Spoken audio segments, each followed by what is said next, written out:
yang dikasihi oleh Tuhan Yesus. Pembacaan kita pada pagi hari ini terambil dari kitab Imamat pasal 8 ayat 1 sampai dengan ayat yang ke-36. Karena bacaan ini begitu panjang, saya akan membaca ayat yang ganjil. Kita membaca bersama-sama. Dan saya yang dulu akan membaca ayat yang ganjil, dan beberapa anak-anak membaca ayat yang benar. Demikian firman Tuhan. Pentabisan Harun dan anak-anaknya. Tuhan berfirman kepada Musa,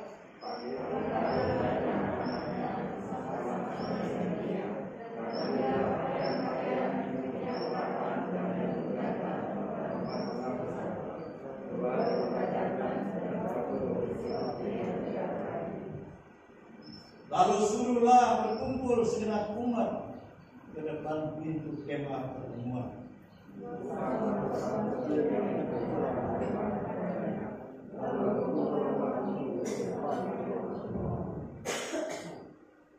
Berkatalah Musa kepada umat itu, inilah firman yang diperintahkan Tuhan untuk dilakukan.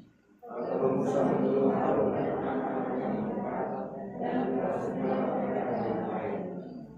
sesudah itu dikenakannya kemeja kepadanya, diikatkannya ikat pinggang, dikenakannya gamis, dikenakannya baju efod, diikatkannya sabuk baju efod, dan dikebatkannya sabuk itu di kepalanya.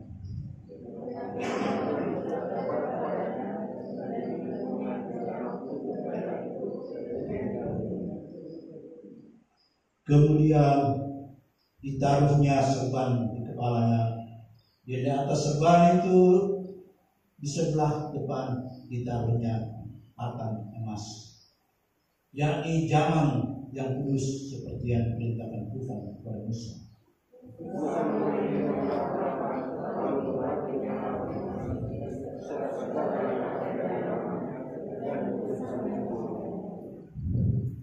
Dipercikannya sedikit dari minyak itu ke mezbah 7 kali, dan diurapinya mezbah itu serta segala perkakasnya, dan juga bejana pembasuhan serta alasnya untuk mengkuduskan.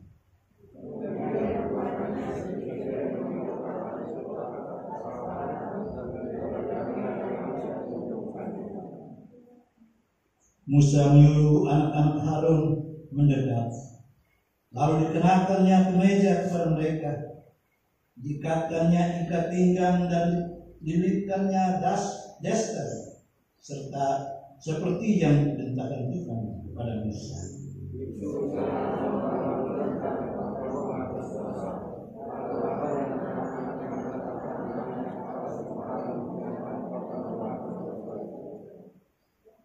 Lembu itu disembelih. Lalu Musa mengambil darahnya, kemudian dengan jarinya dibubuhkannya darah itu pada tanduk-tanduk mereka sekelilingnya, dan dengan demikian disucikannya mezbah itu dari dosa. Darah selebihnya dituangkannya pada bagian bawah mezbah.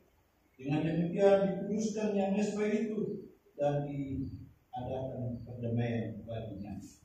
yang benar segalanya yang mengatakan seksual memulai bahwa kita bersama lalu tetapi lembu jantan itu dengan kulit, daging dan kotoran yang dibakarnya habis di luar perkenahan, seperti yang diceritakan Tuhan pada Musa. Kemudian disuruhnya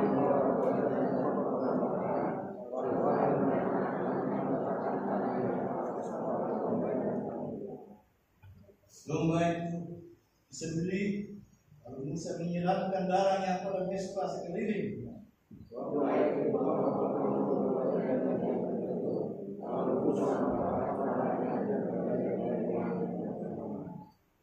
Tetapi isi perut dan betisnya dibasuh dengan air. Lalu Musa membakar seluruh domba jantan itu di atas mesbah. Itulah korban bakaran yang baunya menyenangkan, yakni suatu korban api-apian bagi Tuhan, seperti yang diperintahkan Tuhan kepada Musa.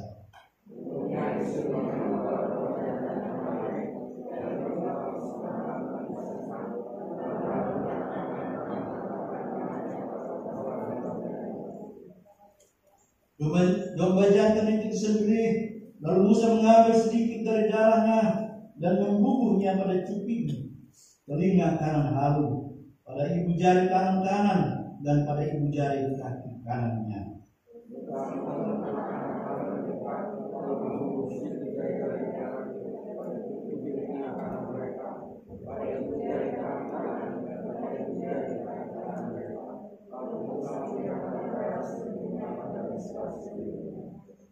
Diambilnya lemaknya, ekornya yang berlemak, segala lemaknya yang melekat pada isi perutnya, umbai, hatinya, kedua buah pinggang serta lemaknya, dan paha kanannya.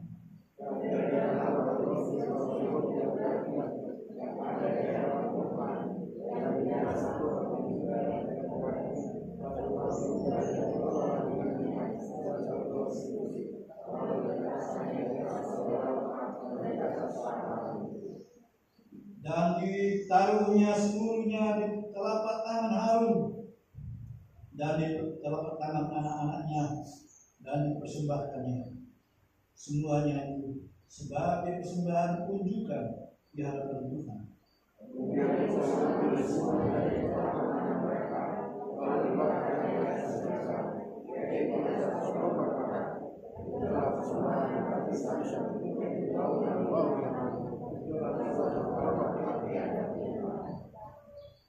Musa mengambil dada domba itu dan mempersembahkannya sebagai persembahan unjukan di hadapan Tuhan. Itulah yang dapat Musa sebagai bagiannya dari domba jantan persembahan pembaptisan itu, seperti yang diberitakan Tuhan kepada Musa.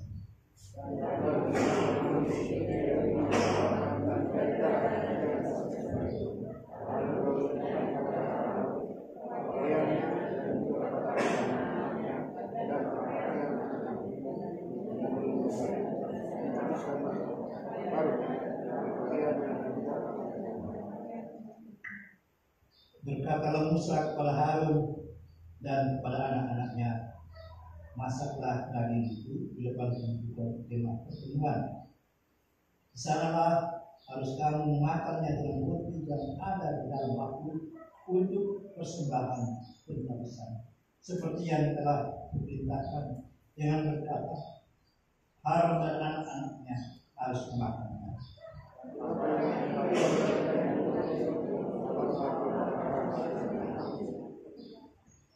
Janganlah kamu pergi dari depan pintu kemah pertemuan selama 3 hari, sampai kepada genapnya perayaan Pentakosta. Karena perayaan Pentakosta akan berlangsung 7 hari lamanya.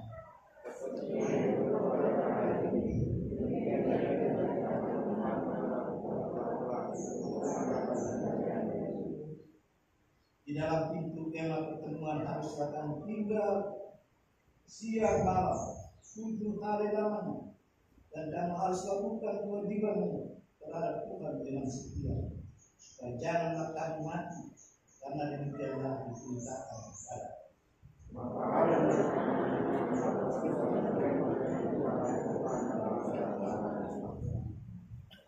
Demikianlah pembacaan Alkitab. Hendaklah firman Tuhan dengan segala kekayaan yang terakam, dan ucaplah syukur kepada Allah.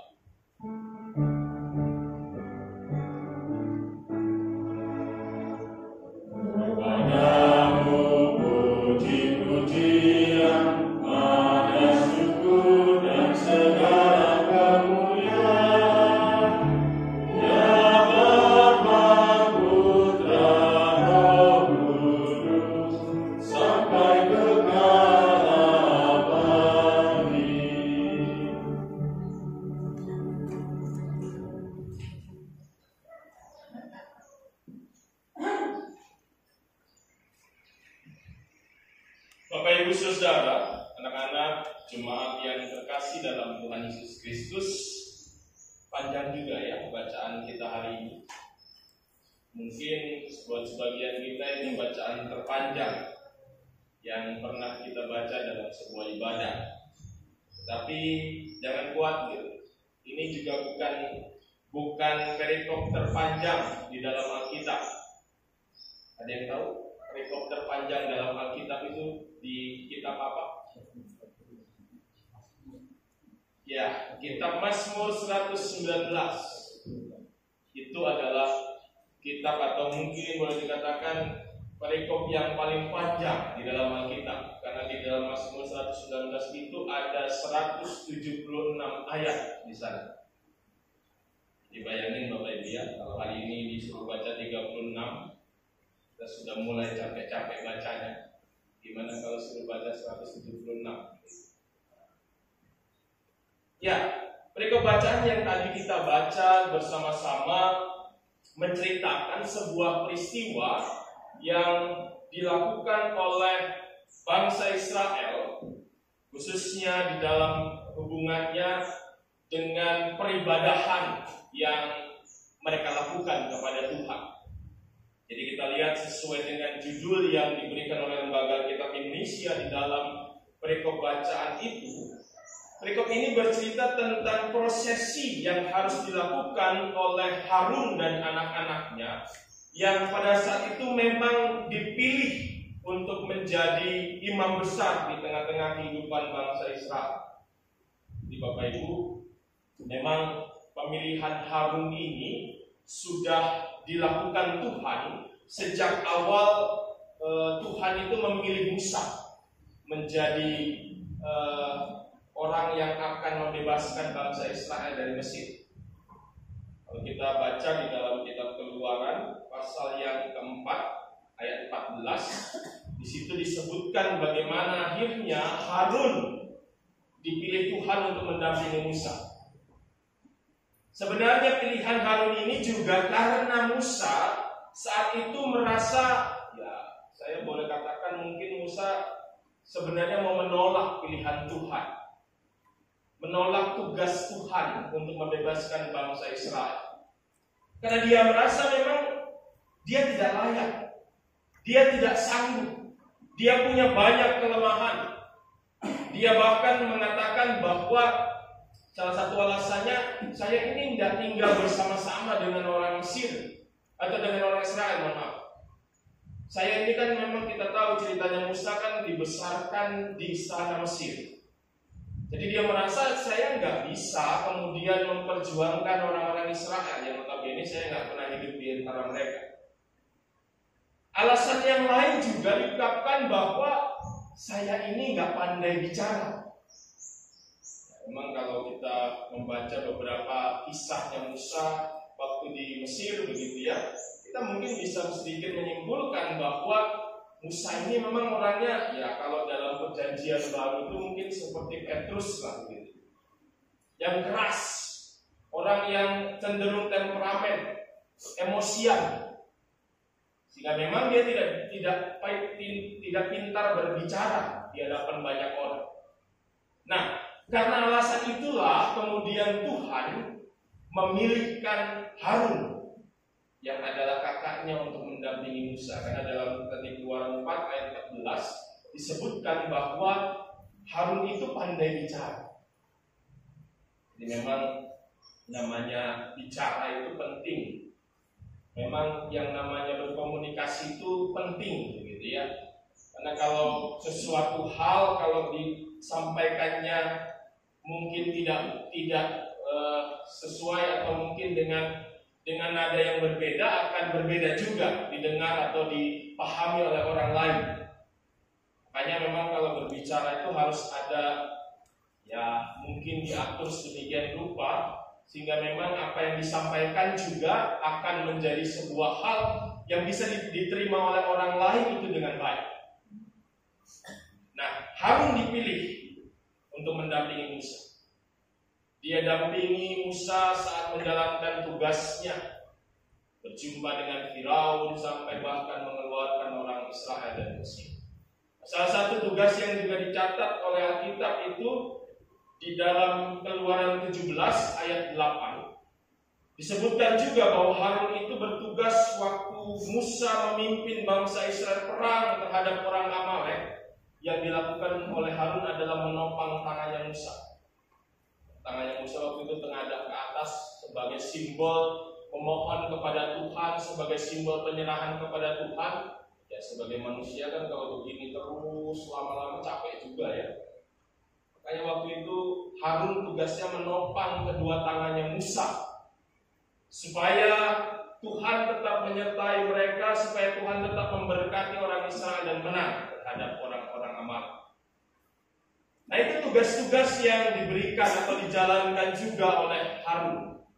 Nah di dalam bacaan firman Tuhan saat ini, setelah orang Israel keluar dari Mesir, mereka kan kita tahu menata semua hal dalam kehidupan persekutuan, dalam kehidupan bangsa Israel.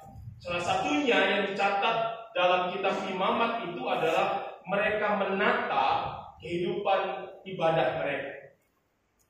Jadi kita lihat kitab Imamat ini isinya adalah sebuah tatanan, sebuah aturan tentang peribadahan yang dilakukan oleh bangsa Israel. Di awal-awal disebutkan tentang korban-korban yang harus diberikan kepada Tuhan.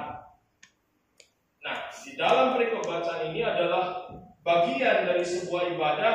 Tentunya sebuah peribadahan harus juga diatur, ditata oleh seorang yang memang khusus bertugas di sana.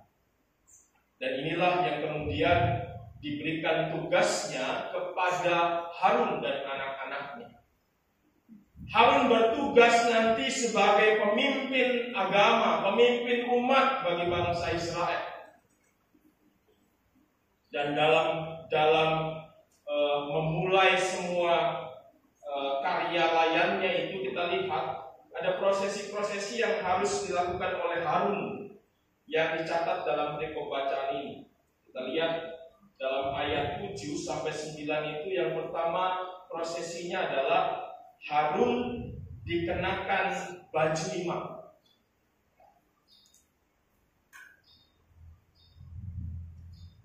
Artinya sama seperti mungkin gambarannya saya, Bapak Ibu lihat, saya pakai baju yang berbeda dengan biasanya.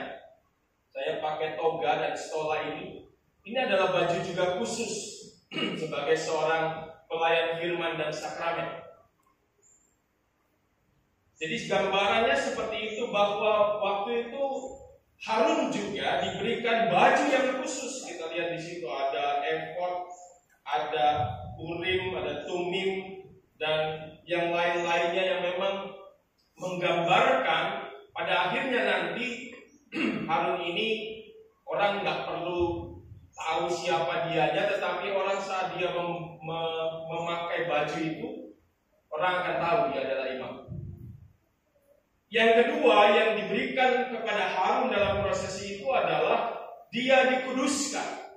Kita lihat dalam ayat 12, di situ dikatakan dia diberikan minyak urapan, dan minyak urapan itu adalah sebuah simbol pengudusan. Jadi disucikan lagi, dikuduskan sebagai seorang imam, sebagai seorang pelayan Tuhan yang juga harus menjaga kehidupannya suci dan kudus di hadapan Tuhan. Yang ketiga, sebagai orang yang sudah diberkati dengan urapan Tuhan, pengudusan Tuhan, Harun dikatakan di ayat 14 membawa korban untuk menghapus dosa. Bahkan selanjutnya juga dicatat dia membawa korban-korban bakaran sebagai sebuah simbol bahwa dia menerima tugasnya dan dia juga mau memberikan yang terbaik dalam pelayanannya. Ini kita belajar juga ya, kalau jadi pelayan Tuhan yang sudah dikuduskan, ditabiskan, kita juga harus terus memberikan yang terbaik dalam pelayanan kita, bukan setengah-setengah. Nah, prosesi ini berjalan 7 hari 7 malam.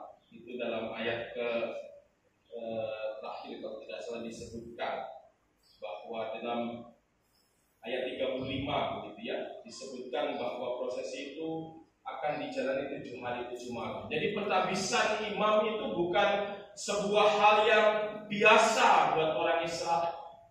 Pentabisan seorang imam di tengah-tengah mereka adalah sebuah hal yang dianggap istimewa oleh orang Israel, karena itu juga diperintahkan oleh Tuhan.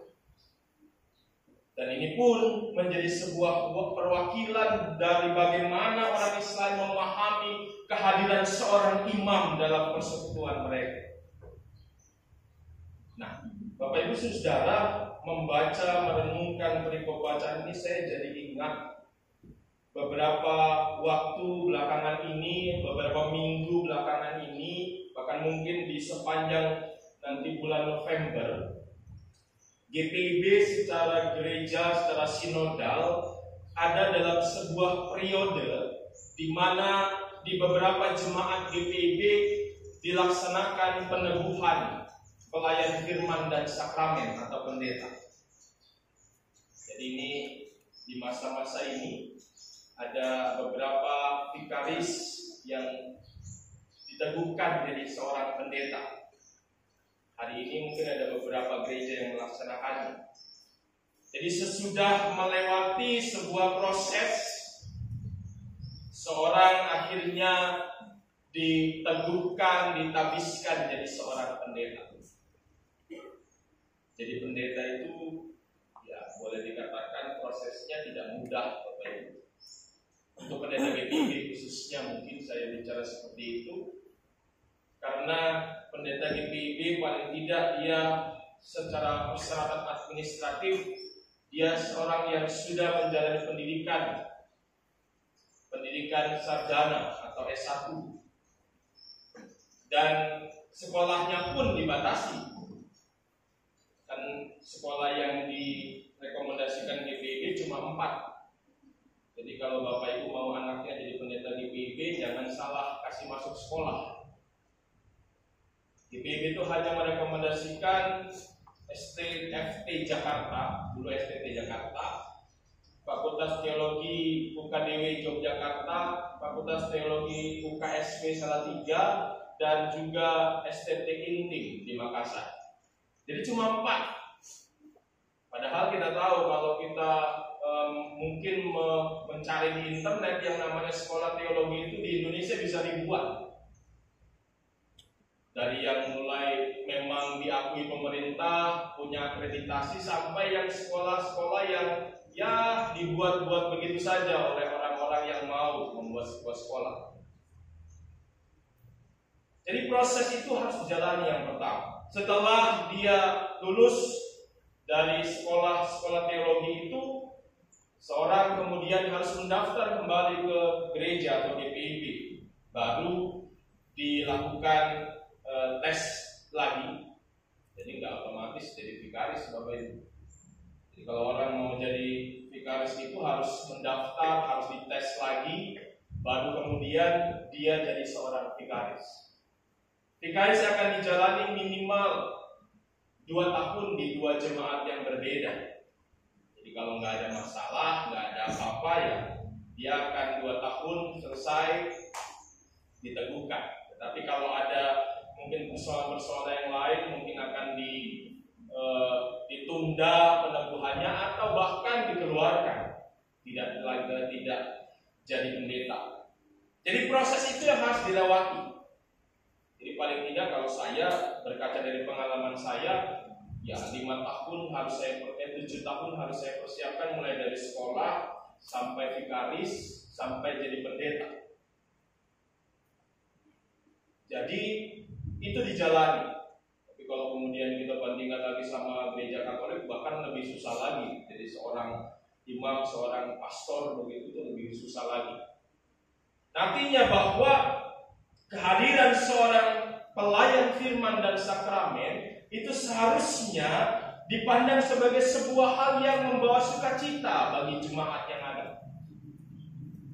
Kehadiran seorang pelayan firman dan sakramen di dalam gereja atau seorang pendeta dalam gereja harusnya disyukuri.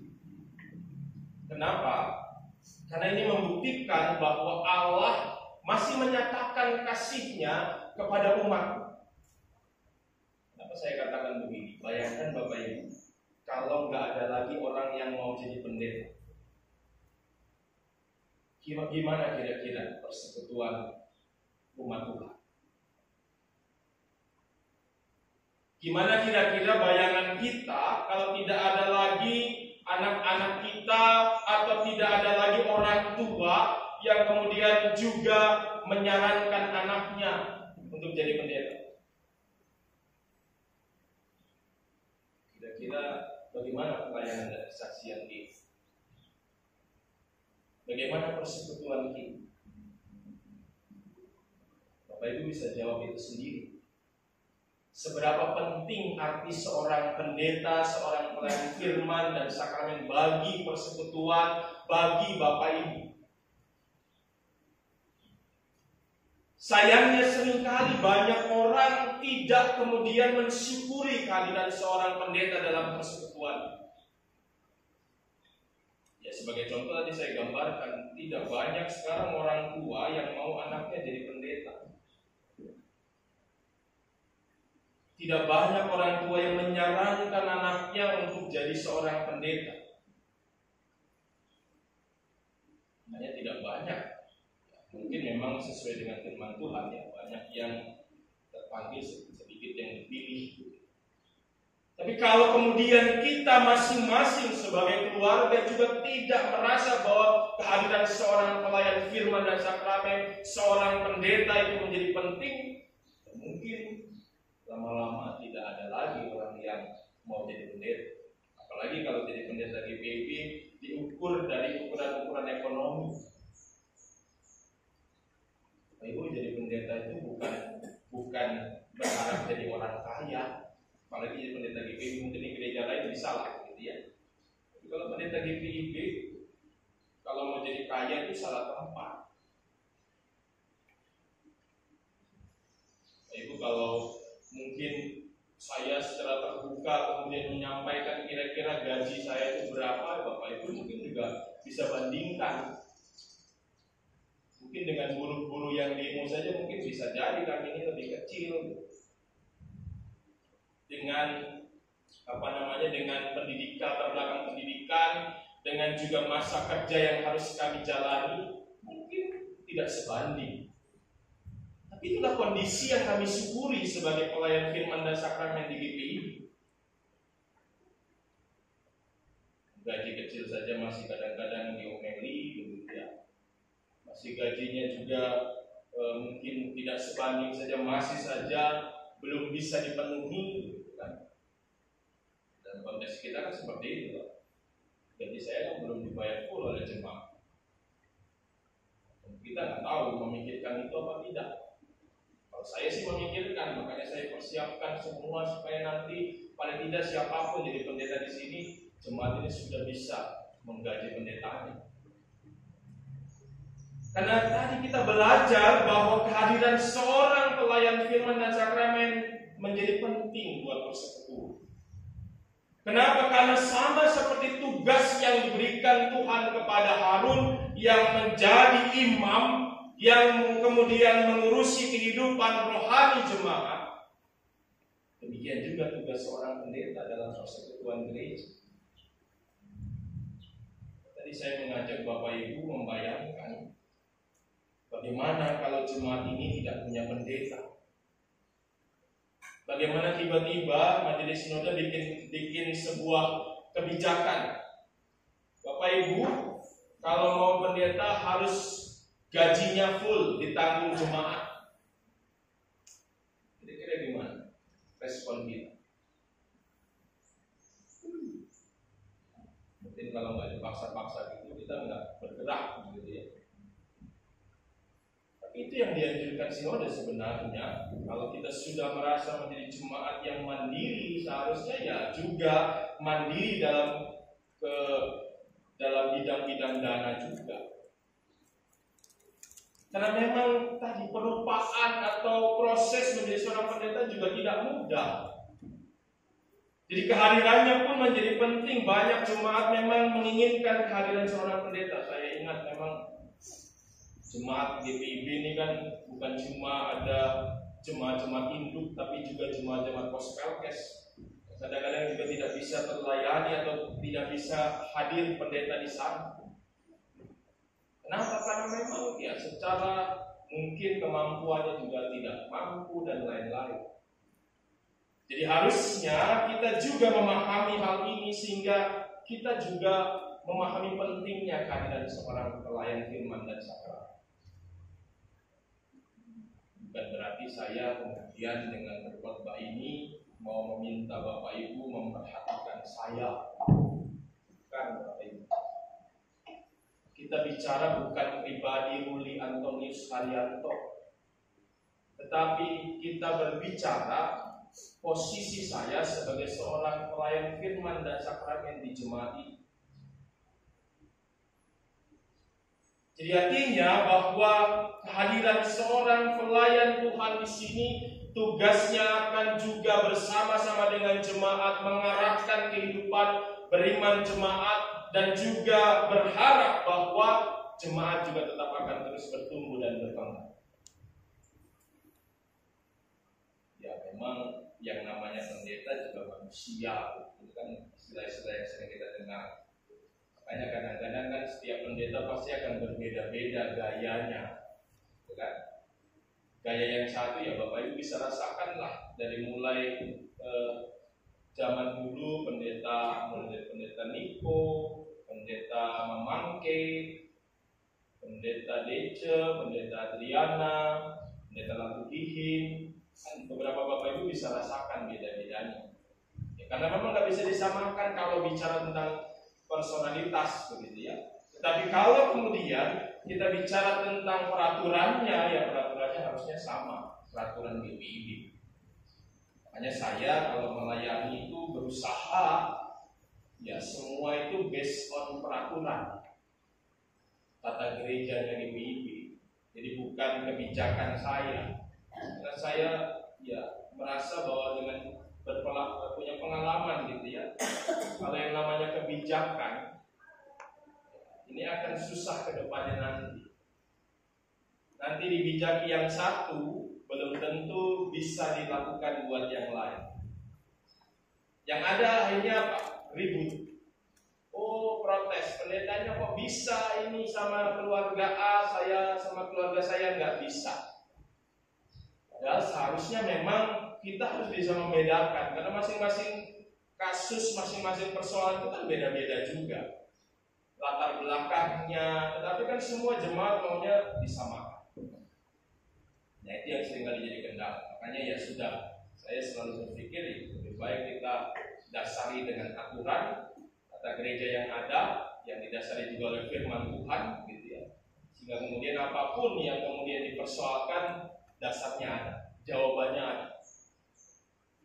Artinya itu berbeda-beda masing-masing. Sehingga kadang-kadang sempat ditemukan juga kasus-kasus beberapa di beberapa jemaat, pendetanya baru datang, baru membuat sesuatu hal begitu ya.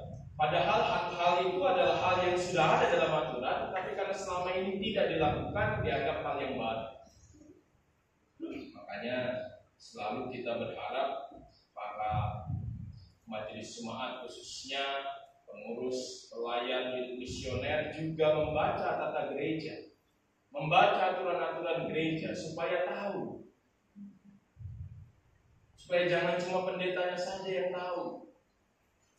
Sehingga kalau ditanya jemaat kita juga jadi tahu jawabannya.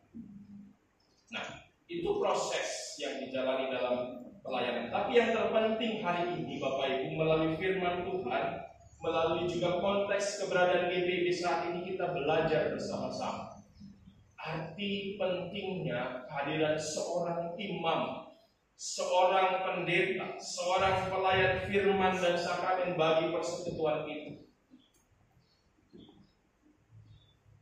Pendeta nggak pernah minta-minta untuk dihormati. Pendeta nggak pernah minta-minta untuk dihargai. Biarlah Bapak Ibu sendiri yang merenungkan apa yang harus dilakukan untuk para pelayan-pelayan Tuhan yang dipercayakan Tuhan di tempat ini. Sehingga kita bisa memaknai betapa sejauh mana pentingnya kehadiran seorang pelayan firman dan sakramen di tengah-tengah persekutuan kita. Dan itu yang akan Bapak Ibu renungkan dan akan Bapak Ibu perlihatkan dalam sikap, dalam perkataan, dan dalam perbuatan Bapak Ibu sehari-hari. Tuhan memberkati kita semua. Amin.